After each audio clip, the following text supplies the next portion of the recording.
صلی اللہ علیہ وسلم کا فرمان ہے السؤال نصف العلم، سوال کرنا آدھا علم ہے۔ اور جس انسان کے پاس سوال کرنے کا جذبہ نہیں ہے وہ چاہیے نہیں رہتا ہے۔ کوشش کیا کریں کہ اللہ تعالیٰ کا فضل ہوتا ہے کہ ہمیں ٹائم ملتا ہے، 10 منٹ قبول ہوتے ہیں۔ میری خواہش تو ہے، کوشش بھی ہے آپ بھی دلچسپی کا مظاہرہ کریں، جو مسائل آپ کے ذہن میں پوچھا کریں۔ آپ یقین کریں کہ یہ دفعہ ایسا ہوتا ہے جنازوں پہ ایسی موقعوں پہ ہم جاتے ہیں، لوگ ایسی کوئی بات کر دیتے ہیں، ایک دوسرے کو دیکھتے ہیں اس طرح کی ہے وہ ہیں ایسے قدر نہیں کسی عالم کے پاس بیٹھ کے مصیبت، اس وقت جو ہماری شرمندگی ہوتی ہے کاش کہ اس کا پہلے ہمیں احساس ہو جائے۔ بہت ساری باتیں ہیں وضو کے اندر ہے، استنجے کے اندر ہے، شادیوں میں ہے، نکاحوں میں ہے، اتنی ایسی چیزیں ہیں جو مسائل ہمیں نہیں پتا، لیکن ساتھ اس چیز کا جذبہ نہیں رکھتے۔ اللہ آپ کو بہت عزت دیں، آپ جو وہاں بیٹھتے ہیں الحمدللہ، کافی عرصے سے ہماری ترغیب ہونے کے بعد بھی چل رہی ہے۔ اللہ ہمارے سارے دوستوں کو ذوق نصیب فرمائے۔ کسی دوست کے ذہن میں کوئی سوال ہے آپ کریں گے؟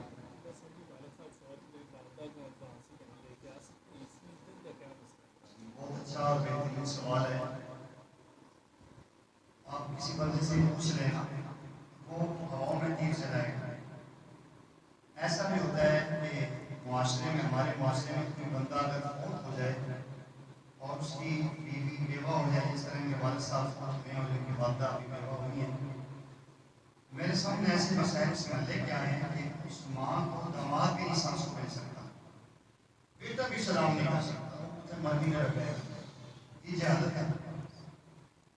ایسا نہیں ہے، یہ ضرور ہے کہ شریعت نے یہ کہا ہے کہ جہاں خامن کا انتقال ہوا بیوی نے عدت اسی گھر میں گزاری، کوئی شرعی عذر نہ ہو، کوئی وہاں پریشانی والا معاملہ نہ ہو، تو یا وہاں بیمار ہوا یا کوئی ایسا مسئلہ ہو تو علاج کے لیے تو لے کر جا سکتے ہیں، لیکن بہتر یہی ہے کہ جہاں خامن فوت ہوا ہے اسی گھر میں ہی عدت گزارنی چاہیے، شریعت مسئلہ ہے۔ اور اس عدت میں بھلے بوڑھی ہوں یا نوجوان ہوں، 4 ماہ 10 دن اس کی عدت بنتی ہے، اس میں بناؤ سے مار نہیں کرنا، مطلب مہندی نہیں لگانی، سرما نہیں لگانا، اندازہ نہیں کرنا، شوق کپڑے نہیں پہننے، شادیوں میں نہیں جانا، اس لیے کہ وہ غم ہے۔ اور اس کا یہ مطلب نہیں ہے کہ سر کو کنگھی نہ مارے، بھلے 4 ماہ میں جوڑوں سے سر بن جائے، یہ مطلب نہیں ہے۔ سر ہو سکتی ہے، کنگھی ضرور کرے، تیل ضرور لگائے، مطلب یہ ہے کہ ایسا کوئی اظہار نہ کرے کسی چیز کا کہ جس سے خوشی کا اظہار ہوگا۔ اس کا خاوند فوت ہوا ہے، اس کو اس چیز کی 4 ماہ 10 دن تک ہم بیمار ہو جائے ڈاکٹر کے پاس لے کر جا سکتے ہیں۔ اگر وہ کہیں جاب کرتی ہے، اس کی نوکری کا مسئلہ ہے، چھوٹے چھوٹے معصوم بچے ہیں، اس کے خاوند کے ترکے میں ویسے ہی بچے، یہ ایسے بھی مسائل آتے ہیں، اس بیچاری کے لیے گھر کرائے کا ہے، وہ تعاون ہی نہیں کر رہے۔ کوشش تو کرنی چاہیے کہ 4 ماہ 10 دن تک اگر کالج یونیورسٹی کے لوگ ہیں تو اس کو ریلیف دینا چاہیے، بیچاری کی عدت ہے۔ لیکن اگر ایسا نہیں ہوتا، معاملہ مجبوری ہے، وہ جاب بھی پڑھنے میں جا بھی کر سکتی ہے، اسی گنجائش بنتی ہے۔ تو عدت کا یہی مسئلہ ہے کہ 4 ماہ 10 دن گزارنے ہیں، تو کوشش کرے کہ کبھی بھی نہ جائے، اسی اپنے گھر میں ہی رہے، عبادت کرے، اپنے مرحوم خاوند کے لیے دعائیں کرے، اولاد کو چاہیے کہ اپنے ماں باپ کی خدمت کرے، عدت ختم ہو جائے تو جا کر لے کر آ سکتے ہیں۔ نوجوان لڑکی اگر بیوہ ہوتی ہے تو جب تک اس کی عدت مکمل نہ ہو جائے تو اگلے رشتے کی اس سے بات نہ کی جائے۔ ہمارے معاشرے میں ایسا ہوتا ہے کہ اگر عدت پوری نہیں ہوتی تو جو ہی فوت ہوتی ہے تو خطبۃ النکاح قرآن میں آتے ہیں، اس سے بارے میں کہ خطبہ نکاح بھی نہ، اشارہ بھی نہ دیں اسے کہ ہم بھی چاہ رہے ہیں کہ نوجوان مل جائے، کسی کا ہم بھی ساتھ بن جائے، ایسا نہیں ہونا چاہیے۔ وہ غم میں ہے، اس کو غم کا اظہار کرنا چاہیے۔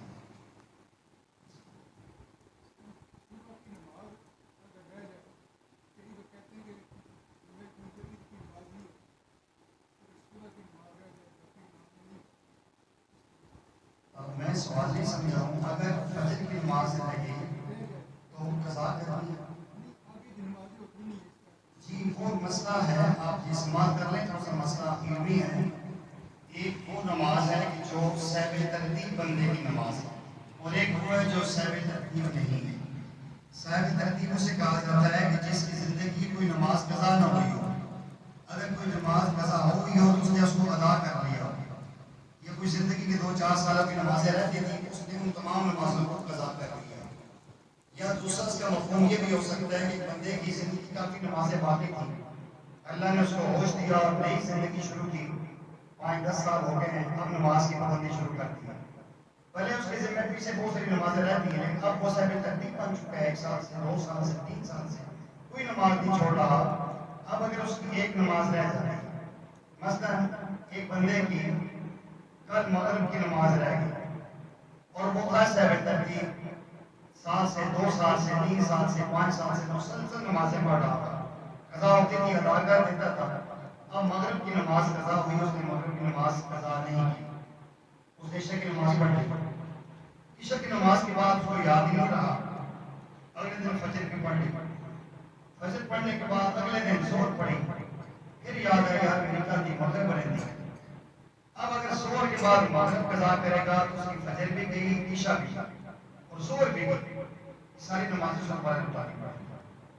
اس سہو ترتیب بندے کے لیے حکم یہ ہے کہ اگلی نماز سے پہلے پچھلی نماز کو قضا کر لے، تاکہ جو اس کی روٹین چل رہی ہے نا سہو ترتیب والی، اس کے اندر ترتیب خراب نہ ہو۔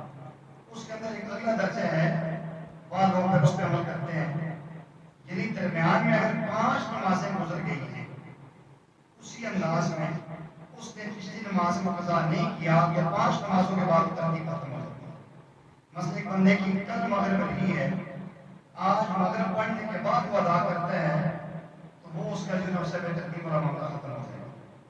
سہو ترتیب یہ ہے کہ 1 2 3 4 نمازیں ہمیں ہوئی ہیں، اس کے بعد پرانی نماز کو قضا کرنا چاہتا ہے تو اس کی ساری نمازیں ختم ہو جائیں گی۔ یا آپ یوں سمجھیں کہ بندے کی فجر کی نماز کر رہ گئی ہے، اس نے ظہر بھی پڑھ لی، عصر بھی پڑھ لی، مغرب پڑھ لی، عشاء کے بعد قضا کرنا چاہتا ہے تو اس کو 4 نمازیں دوبارہ پڑھنی پڑیں گی، کیونکہ اس دن کی ترتیب پہلی فجر ہے، پھر ظہر ہے، پھر عصر، پھر مغرب، پھر عشاء، جو اسٹیپ بائی اسٹیپ چلتا ہے۔ نیچے کا اسٹیپ خالی ہے، اب ایسا ہو نہیں سکتا کہ نیچے والی انتقال کو اوپر رکھیں، پہلا اسٹیپ پورا کریں گے پھر دوسرے میں جائیں گے۔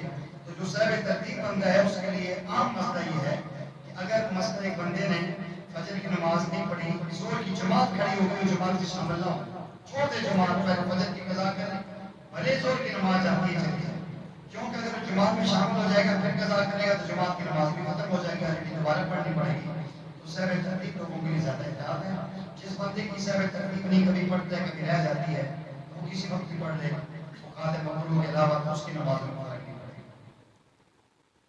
جی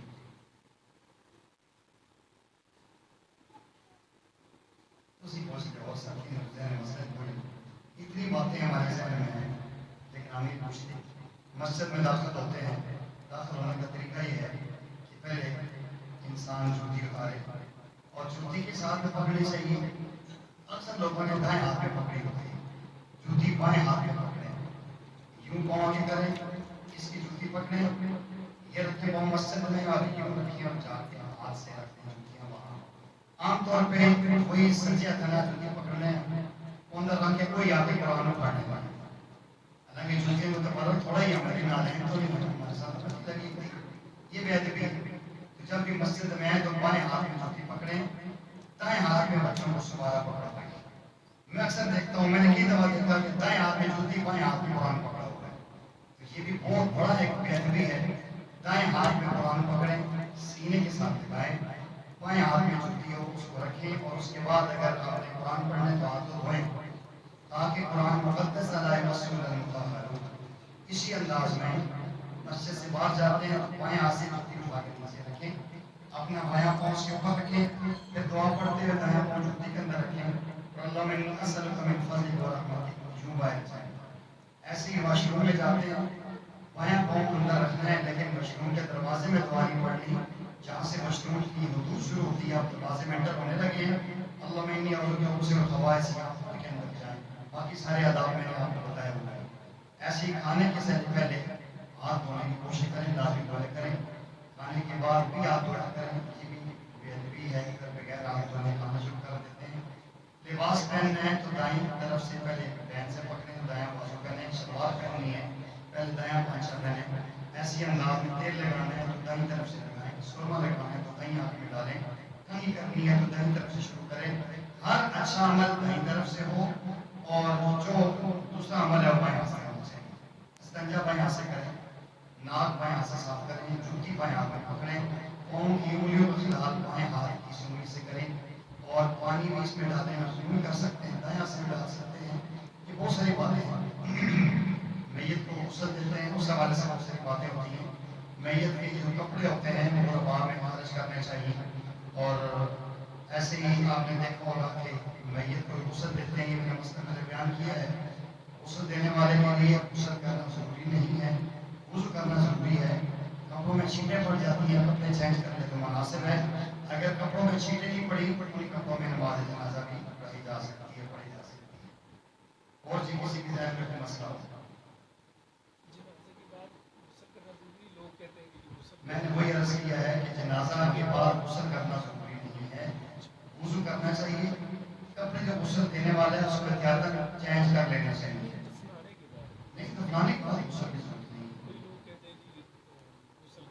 نہیں کوئی ایسی بات نہیں، کیا غسل ہے غسل نہیں، بس اوقات جنازے کے بعد قبروں میں اذان دینا شروع کر دیتے ہیں، بس اوقات قبروں میں مولوی بٹھا دیتے ہیں، یہ چیزیں سنت کے خلاف ہیں، ایسا نہیں کرنی چاہیے۔ گھر میں سارے ثواب کریں، تلاوت کریں، دعائیں کریں، اور اپنے والدین کی قبر ہے اس میں دو دو اینٹیں لگا دیں، ماربل نہ لگائیں، سنگمرمر نہ لگائیں، کلمے کی تختی نہ لگائیں، اس سے کلمے کی اسلام کی قرآن کی توہین ہوتی ہے۔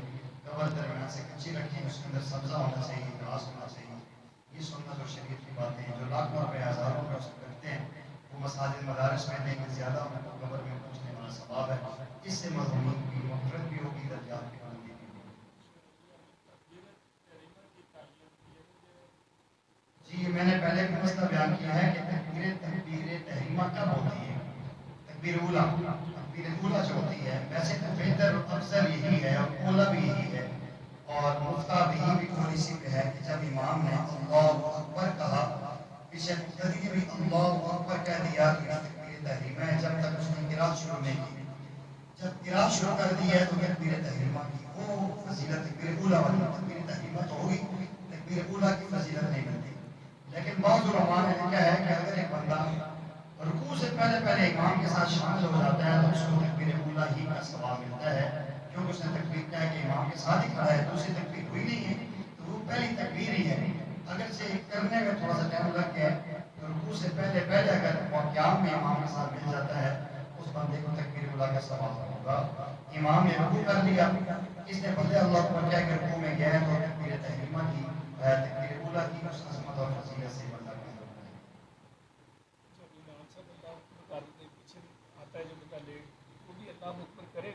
لازمی بات ہے کہ تکبیر تحریمہ جو ہے یہ شرط ہے، فرض ہے، ضروری ہے۔ تکبیر تحریمہ کے بغیر تو نماز ہوتی نہیں ہے۔ ایک بندہ اگر امام صاحب نے نماز پڑھا رہے ہیں، پیچھے بندہ آئے گا تو وہ اللہ اکبر کہہ کے ہاتھ اٹھائے گا، رفع یدین کرے گا، ہاتھ اٹھائے گا، اللہ اکبر، پھر یہاں ہاتھ باندھے گا۔ اس میں اگر امام قرات کر رہا ہے تو پیچھے وہ ثنا نہیں پڑے گا۔ اگر امام قرات میں وقفہ کرتا ہے الحمدللہ رب العالمین، تو درمیان میں سبحان اللہ پڑھ سکتا ہے، لیکن قرات کے ساتھ ٹکراؤ نہیں آنا چاہیے۔ قرآن میں یہ کہا ہے کہ وَإِذَا قُرِئَ الْقُرْآنُ فَاسْتَمِعُوا لَهُ وَأَنصِتُوا لَعَلَّكُمْ تُرْحَمُونَ۔ قرآن پڑھا جائے تو خاموش سنو اور چپ رہو تاکہ تم پہ رحم کیا جائے۔ تو قرات کے درمیان نہیں پڑھنا چاہیے، لیکن تکبیر تحریمہ ضرور کہنی چاہیے، ورنہ اس کی وہ رکعت شامل نہیں ہے۔